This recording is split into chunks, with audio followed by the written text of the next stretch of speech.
peanut butter and jelly, chocolate and vanilla. These are just some of the greatest pairings in the world that we have today, guys. Musically speaking, there are also a lot of great pairings in the world. And today, we're going to be checking out one that I think is one of the top tier pairings in music, guys. You guys spoke, and I have listened. Today, everybody, we're going to be checking out Cory Wong in combination with Dirty Loops and their performance of the song Turbo. Mentally prepare yourselves, guys.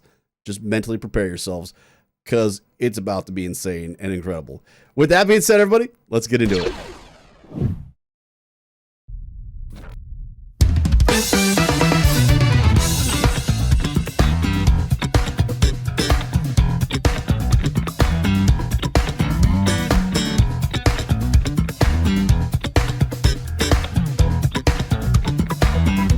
I love that, man.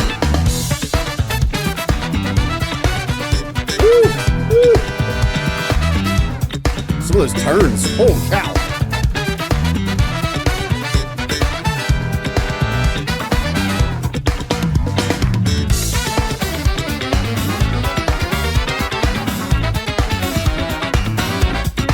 Oh man, those harmonies, yeah.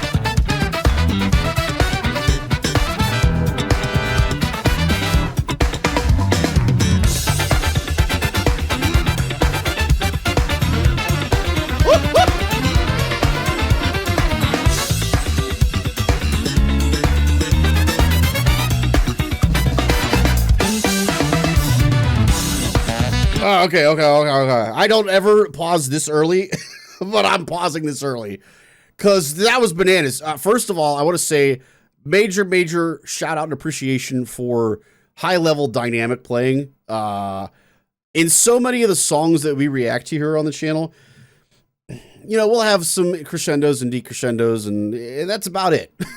To be honest with you, there's not a lot of nuance in the dynamic world in music reactions, guys. This, goodness gracious, the sforzando crescendos, sforzando piano crescendos, realistically speaking, is what we should call it. Oh, my word, they're incredible. They're so well done, and they're so clean and together in their approach with that. Like, oh, just top tier playing.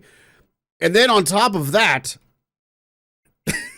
the rhythmic and articulation complexity that they've got going on, and execution in particular, is bananas here. And then that last melodic line that they had, oh boy, yeah. Oh, I gotta hear it. I gotta hear it again, guys. I'm sorry. I don't often do this, but we are gonna rewind, and I'm gonna listen to that whole opening intro again, because holy smokes, was it good. And I need more. I need more of it in my life.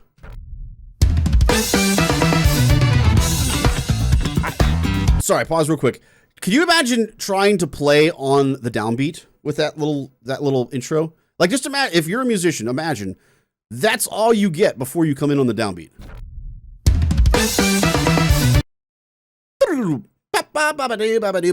I mean, you're not even playing on the downbeat, quite frankly, when you first come in. But that little fill is all you get. Like, just that in itself is incredibly difficult. You're not even 5 seconds in.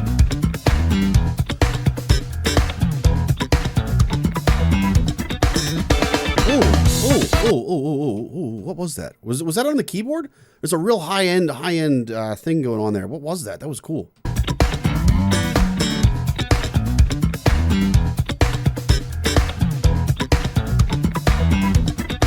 Right there, you guys hear that?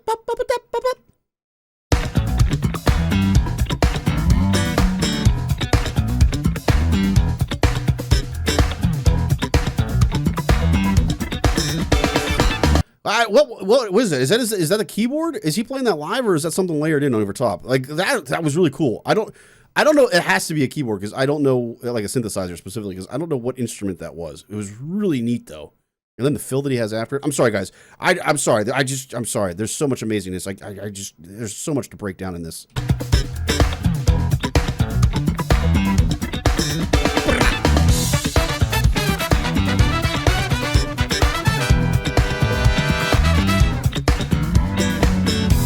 Oh, I like that.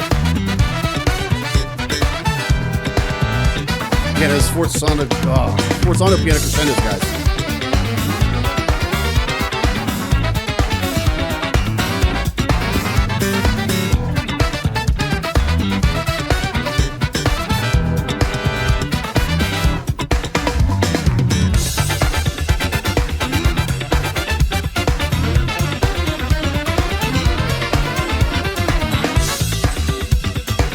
Okay, real quick. You you want to? Okay, here's.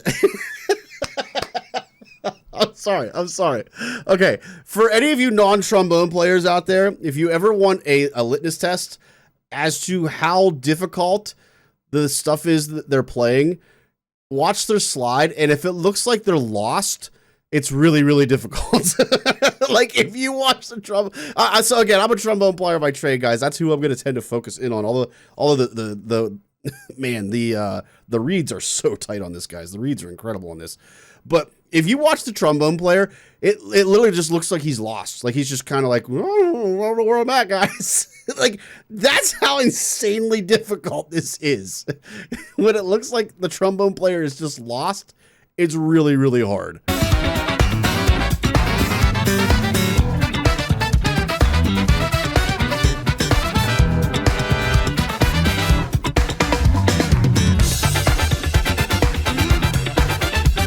Like right there, it looks like he's just lost. He's just like, I don't know, move my slide and I hope I'm right.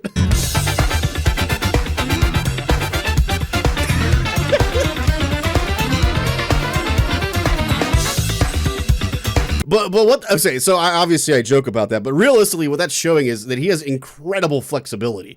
Like, it's just insane flexibility from a brass player standpoint. Anybody out there are brass players? That means...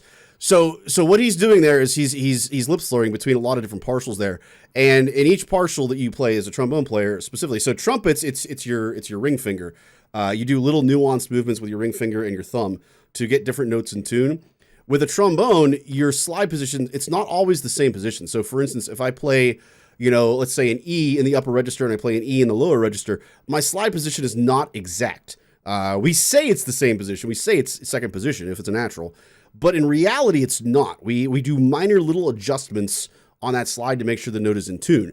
And the same thing is happening here. What he's doing is just, he's lip slurring all over the friggin' place. And his slide is just moving ever so slightly to stay in tune with the different partials that he's on right there.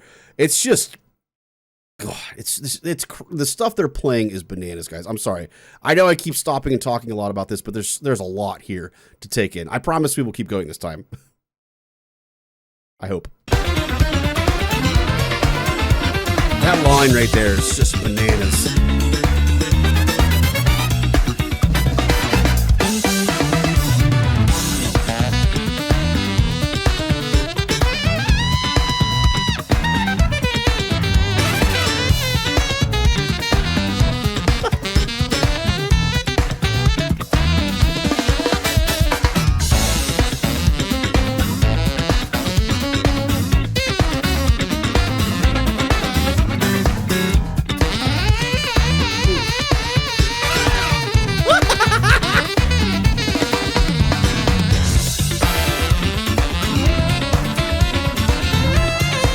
Oh, I like what they're doing there.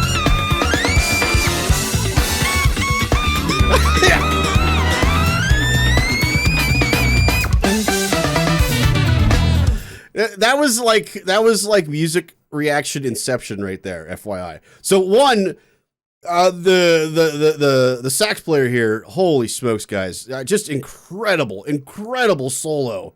Some of the stuff that he's doing, especially up in that altissimo register. Oh boy, like the screaming effect that he's got going on, incredible. Just masterful level playing from him. And we see the reason I said it's like a music reaction inception, guys. You literally see Cory Wong is even like, wow, Like, I don't know how many of you caught his face there at the end of towards the end of his solo. Even Cory was like, wow. But not only is his solo insane. Again, this is right before Cory's face goes bananas here, guys. But some of these runs and hits that the rest of the wins have here is just, it's so good and it's so incredible and incredibly tight. And more than anything else, when you're able to take technical things, like in this case, some of these crazy runs they have, and you're able to turn it into what I would call as an effect in music. So we hear it a lot of times with strings in particular. Because strings are able to do a lot of weird, neat things with the instrument compared to like wind players, like brass players and things. But some of these runs that they have here, it literally sounds like someone is screaming because of how tight and nuanced and complex their playing is, and what the melodic line that they're putting down here with these hits. It's so incredible. I do want to hear this solo again, guys. It's so good. And like I said, watch for Cory's face. Even he's like, wow.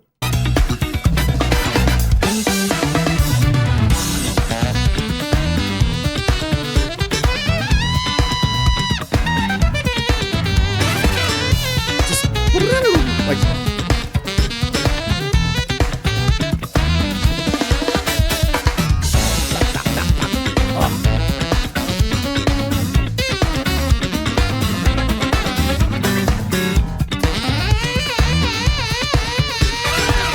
right there, that part specifically from the trumpets, it literally just sounds like somebody screaming.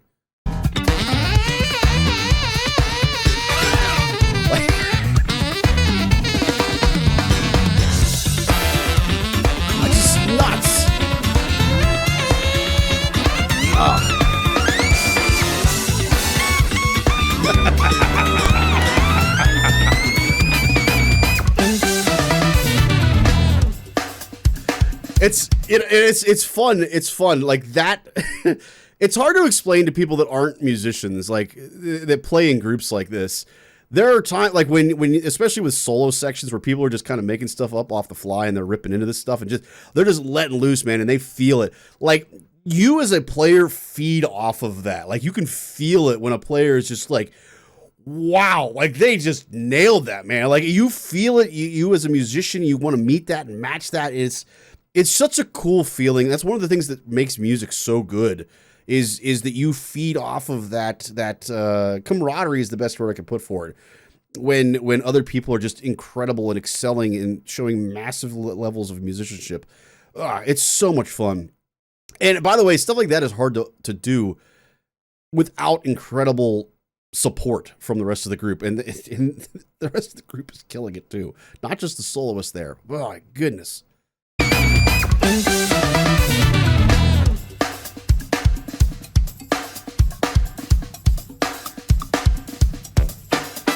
Man, the ghost notes. And those fills are all one hand, guys.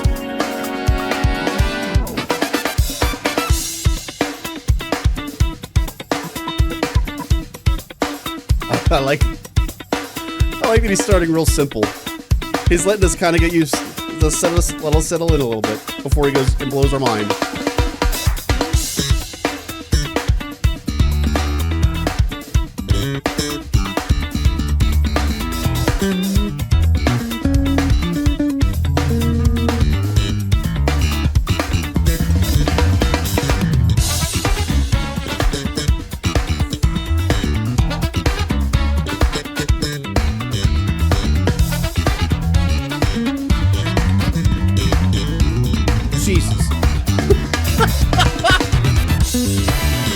We've talked before about how Heinrich is just insane, guys. I could listen to him all day and the stuff that he does. The trio, the original trio for Dirty Loops here it's so incredibly good.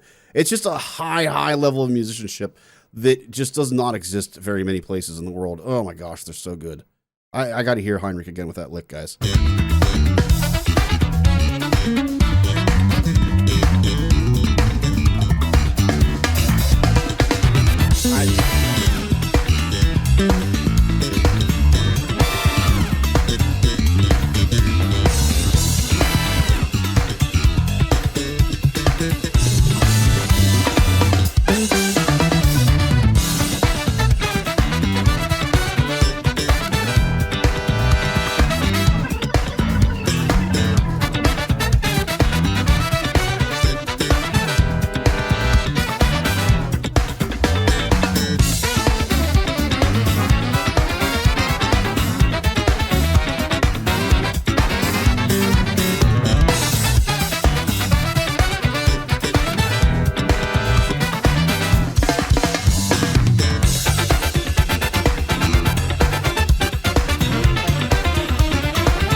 I love it. I love this song. First question I have is there an arrangement of this for jazz bands to play? Because that's incredible. I absolutely love this song. The closest comparison I could probably make to what I've played in the past, probably the Chicken. For those of you that have played that before. There are some others. There's a lot of melodic similarities to some other songs that I've played in the past as well. I can't think what the song's called off the top of my head. But anyway, just some incredible stuff in that, guys. Just incredible stuff. God, I love that. I love Dirty Loops. I love Cory Wong. Let me know in the comments down below, guys, by the way, because a lot of you commented on how the Thriller, as well as I think Follow the Light, were created during COVID. So they weren't actually together when they recorded those, I believe, is what you guys had told me. Is this the same situation here with Turbo? Like, did they record this separately and then put it together? Because if they did that, that's just insane. Just flat out insane. I don't know how it is even remotely possible. Because people together in real life, in real time, could not play that. Like, that's just nuts. Just nuts. Oh, my goodness, guys. Hopefully you guys liked today's video as much as I did. If you did, I'd appreciate the thumbs up, guys. Also, obviously, you want to catch more of our content that we got here on the channel, guys. Make sure you subscribe and turn on notifications. Last but not least, guys, just a major shout out to all of our patrons. Whether you do something as simple as just liking this video, guys, or you're one of our big time supporters here in the channel, none of this would be possible without you guys. So I just wanted to say thank you so much to all of you for all your continued support, guys. I truly, truly appreciate it. With that being said, everybody, catch you next time.